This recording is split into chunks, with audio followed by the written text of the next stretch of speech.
அவள் சமரனை நோக்கி கேலியாக சிரித்துக் கொண்டே, சமரா, இன்னும் எத்தனை நாளைக்கு தான் பெண்கள் பின்னால ஒளிஞ்சிட்டு இருக்க போற? தைரியமான ஒரு ஆண் மாதிரி முன்னால வந்து சண்டை போட மாட்டியா என்றாள்.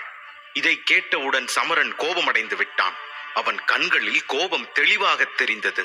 ஆத்திரத்தில் முகம் சிவந்து விட்டது. அவன் உடனடியாக ஜானகியின் சவாலை ஏற்க விரும்பினான். ஆனால் அதற்குள் மேடையில் இருந்த முதியவர் சத்தமாக மூவரையும் பார்த்து கத்தினார்.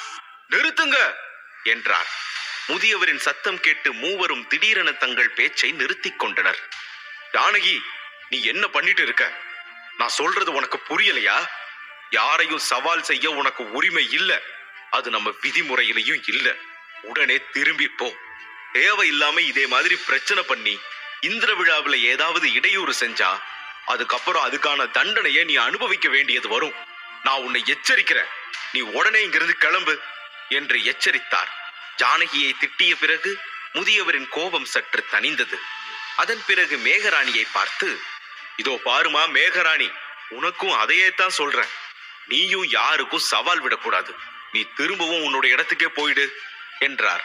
அதை கேட்ட மேகராணி அதிருப்தி அடைந்தாள். அவள் ஜானகியுடன் சண்டையிட்டு அவளை வெற்றி பெற வேண்டும் என்று ஆசைப்பட்டாள். ஆனால் அது நடக்கவில்லை. அவளுக்கு பெரியவர்கள் மேல் அதிக மரியாதை இருந்ததால் சமரனை ஒரு பார்வை பார்த்துவிட்டு பணிவோடு திரும்பி தன் இடத்திற்கு செல்ல ஆரம்பித்தாள். மறுபுறம் சமரன் முன் நின்று கொண்டிருந்த ஜானகியும் முதியவரின் பேச்சை கேட்டு ஏமாற்றம் அடைந்தாள். கோபத்தில் தன் பாதத்தை தரையில் அறைந்தவள் சமரனை பார்த்து, ரொம்ப சந்தோஷப்படாத சமரா, இப்போ வேணா நீ என்கிட்ட இருந்து தப்பிச்சிருக்கலாம். ஆனா நான் உன்னை சும்மா விட மாட்டேன்.